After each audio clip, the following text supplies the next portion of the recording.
يريدون أن يطفئوا نور الله بأفواههم. Apakah orang yang sudah mati, ruhnya bisa masuk lagi ke ruh atau ke jasad temannya, keluarganya, segala macam, lalu menginformasikan informasi apa yang dibutuhkan? Apakah berita kematian dia, apakah tentang masalah pencurian, perampokan, atau apa saja? Ini kebohongan, tidak ada dalam Islam. Sama sekali nggak ada. Orang kalau sudah meninggal, masuk ke alam barzah. Tidak ada ceritanya ruhnya kembali. Gentayangan, ganggu orang, ya bicara tentang indah itu semua tidak. Itu permainan syaitan. Saya pernah sampaikan dulu di awal-awal kami ceramah, contoh rasional ini, tapi insya Allah kita ingatkan kembali. Kalau seandainya seseorang lewat di sebuah rumah, rumah ini tadinya ada orang bunuh diri di situ.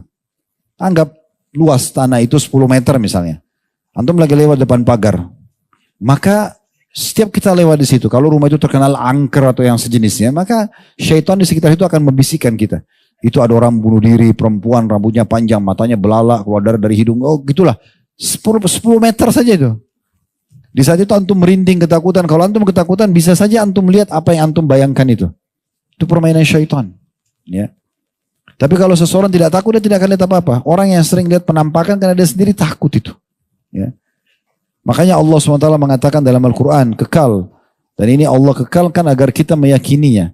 Fala takhafum wa khawfuni in kuntum mu'minin. Jangan kalian takut pada mereka syaitan-syaitan itu dan takut kepadaku kalau kalian betul-betul beriman. Itu kata Allah Subhanahu wa taala. Jadi semua itu permainan syaitan. Saya pernah, mungkin ini cerita awal-awal kami balik dari Madinah tahun 98. Mungkin ini cerita kejadiannya anggaplah tahun 99 atau tahun 2000.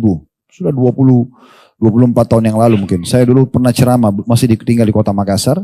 Di satu rumah, keluarga gitu. Mereka orang mampu, punya rumah yang cukup luas. Ada musolahnya, ada kolam renang, segala macam. Rumah yang bagus gitu. Mengajilah satu keluarga itu. Maksudnya pengajian ya. Sementara saya isi pengajian, ada satu perempuan lewat di dekat kolam renang gitu. Masih anak-anak, mungkin anak ABG gitu ya lewat. Saya biasanya nggak pernah nanya gitu. Tidak tahu kenapa itu saya tanya.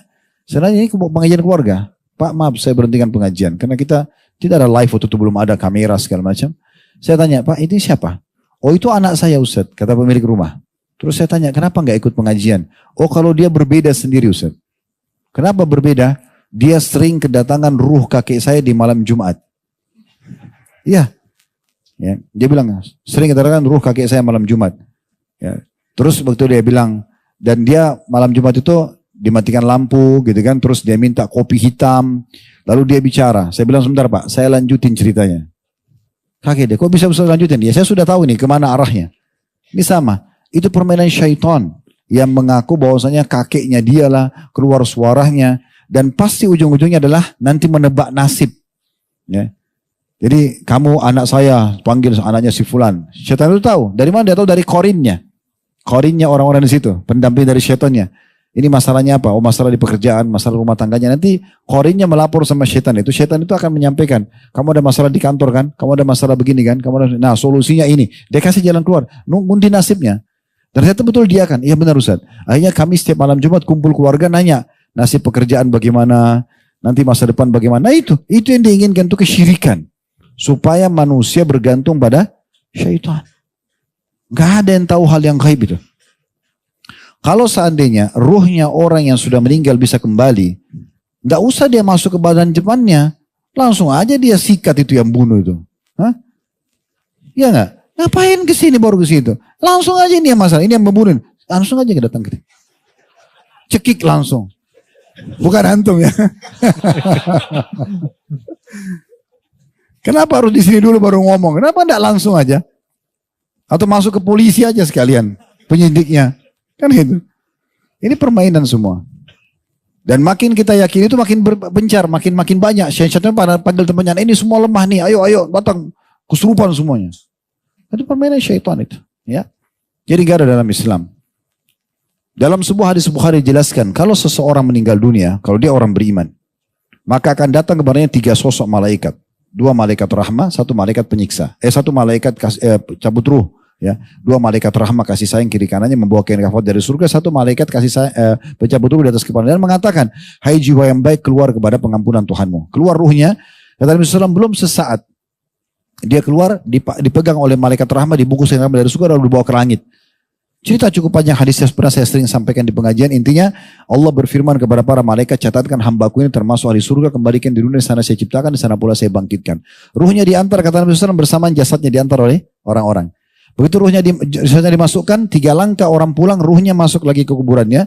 Kemudian disitulah malaikat mendudukan dia. Mungkar nakir tanya, siapa Tuhanmu, siapa nabimu, apa agamamu. Maka dia menjawab dengan mudah. Kata Nabi SAW, yuthabbitullahu alladhina amanu bil qawli tsabit fil hayatid dunya wa fil akhirah. Beliau membaca firman Allah SWT, Allah menguatkan di lisan orang-orang beriman untuk menjawab di dunia dan di akhirat. Di dunia maksudnya kalau di dunia gini antum belajar, kenapa sholat, kenapa puasa, kenapa tutur, antum bisa jawab kalau tanya kan. Kalau sudah belajar tahu bisa jawab. Di akhirat maksudnya di pertanyaan mungkar nakir. Maka seperti itu. Lalu kemudian setelah dia jawab, dibukakan baginya pintu neraka. Terlihat dari dia hirup-hirupnya neraka, panasnya gitu. Dia ketakutan, kata malaikat, lihat dari apa Allah selamatkan dirimu. Ditutup. Dibuka pintu surga. Ini tempat kau sekarang. Sampai kepada dia bau wanginya, pemandangan yang indah dan segala macam. Maka dia berdoa mengatakan, ya Allah cepatkan waktu karena aku ingin masuk ke dalam surgaku. Ini hadis Bukhari, antum bisa cek. Kemudian setelah itu datang kepada sebelahnya orang yang tampan, bersih, wangi. Dan saking kagumnya dia mengatakan, siapa kamu ini? Maka dia mengatakan, saya amal soleh akan menemani kau sampai hari kiamat. Jadi amal soleh akan menjadi teman kita di kuburan. Lalu kata Nabi SAW, Allah berfirman kepada para malaikat, bentangkan kuburannya seluas pandangan matanya. itu. Kemudian hamparkan permadani dari surganya. Maka sampai kepadanya bau-bau wangi surga itu dan dia bisa menikmati. Maka jadilah kuburannya taman dari taman surga. Walaupun dia belum masuk ke dalam surganya. Tapi sudah jadi taman dalam surga. Tidak ada waktu keluar mau ganggu orang ini. Dia lagi mati itu. Kalau sebaliknya orang kafir, munafik, musyrik. Kata Nabi SAW datang kepada 3 sosok malaikat. Kiri kanannya malaikat penyiksa, bawa kain kafan dari neraka. Di atas kepalanya malaikat maut yang mengatakan, hai jiwa yang busuk keluar pada murka Tuhanmu. Allah sebutkan dalam Al-Quran surah Al-Anfal. Kalau seandainya kalian bisa melihat bagaimana dahsyatnya para malaikat mencabut ruhnya orang-orang kafir dengan menghantam wajah dan bokong mereka dan dikatakan rasakanlah panasnya api neraka. Ya. Jadi ruhnya tidak mau keluar kata Nabi SAW. Berantakan di tubuh. Malaikat maut mencabut dengan keras. Ibaratnya seperti bulu domba yang basah. Dililitkan di pohon berduri lalu ditarik dengan keras sehingga berantakan bulu domba itu. Belum sesaat keluar dibungkus dengan kapan dari neraka dibawa ke langit. Dan diterima di langit. Lalu Allah berfirman catatkan hambaku ini termasuk penghuni neraka di sana saya ciptakan. Kembalikan di dunia karena di sana saya ciptakan. Di sana pula saya akan bangkitkan. Diantar tadi sama. Jasadnya diantar oleh orang. Ruhnya dimasukkan. 3 langkah mereka jalan masih bisa dengar. Setelah 3 langkah bisa lagi. Didudukan. Tanya siapa Tuhanmu, siapa Nabi. Dia gak bisa jawab. Dia cuma bilang, saya cuma ikut-ikut dulu orang bilang apa. Dibukakan baginya pintu surga. Kemudian dia kagum melihat surga itu. Kata malaikat, lihat dari apa kau haramkan dirimu. Kalau dulu kau beriman beramal soleh ini tempatmu. Ditutup, dibuka pintu neraka. Sampai kepada dia panasnya, hirup-hirupnya, ya segala macam gitu ya. Ketakutan dia, malaikat bilang ini tempat kau sekarang. Tidak bisa kau menghindar darinya. Maka dia mengatakan, ya Allah jangan cepatkan waktu karena aku tidak ingin masuk ke dalam nerakaku. Datang di sebelahnya orang buruk tampangnya, menakutkan, bau badannya busuk. Kita bayangkan sendiri di kuburan seperti itu keadaannya. Maka dia mengatakan, siapa kamu ini? Disuruh pergi dari dia. Dia mengatakan, tidak. Saya amal buruk akan menemani kau sampai hari kiamat. Jadi zinanya, ribanya, semua akan wujud. Makhluk akan menemani dia. Lalu kata Nabi SAW dalam 2 hadis Bukhari. Yang pertama adalah Allah menghimpit tubuh orang tersebut dengan dinding kuburannya. Lalu Nabi kasih gambaran. Sampai tulang rusuknya seperti ini. Nabi kasih gini tangannya. Yang itu. Berarti hancur benar, terjepit kan ya. Lalu Allah utuhkan kembali. Begitu lagi, dijepit lagi. Begitu terus sampai hari kiamat. Riwayat Bukhari yang kedua, Allah datangkan malaikat yang tidak punya pendengaran dan penglihatan. Bagaimana Allah membawa sebuah besi, mitraqah. Besi itu kalau seluruh jin dan manusia bersatu untuk membalik saja mereka tidak mampu karena beratnya. Ini luar biasa. Lalu dihantamkan ke orang tersebut, hancurlah dia. Dia menjerit berteriak, seluruh makhluk Allah mendengarkan teriakannya kecuali jin dan manusia. Kalau jin dan manusia mendengarkan teriakan orang tersebut, maka dia akan mati seketika. Mereka akan mati seketika. Makanya Allah masih tutup kuping kita, nggak bisa dengar jeritan mereka di kuburan. Maka jadilah kuburannya lubang dari lubang neraka. Dihimpit, hancur, diutuhkan, dihantam, hancur. Begitu terus. Mana ada waktu ini keluar gentayangan? Hah? Digambarkan lagi di film-film, kuburan terbuka, pocong keluar, loncat-loncat, datang ke rumah. Dari mana? Khurafat semua. Saya tanya sini jujur, ini Masya Allah ribuan yang datang. Antum pernah lihat pocong datang ke rumah antum? Ketuk-ketuk gitu, kakek-kakek datang, kaki antum minta apa, gimana? Gak ada. Di Indonesia ini pernah ada orang, pernah dengar berita ya, yang dia bunuh orang lalu dia makan korbannya. Gak didatangi apa itu? Hidup aja dia biasa, gitu kan? Gak ada. Jadi gak ada urusannya. Ya kita gak usah sebut nama. Di salah satu metode pengajian kita tidak sebutkan nama, tapi itu salah satunya.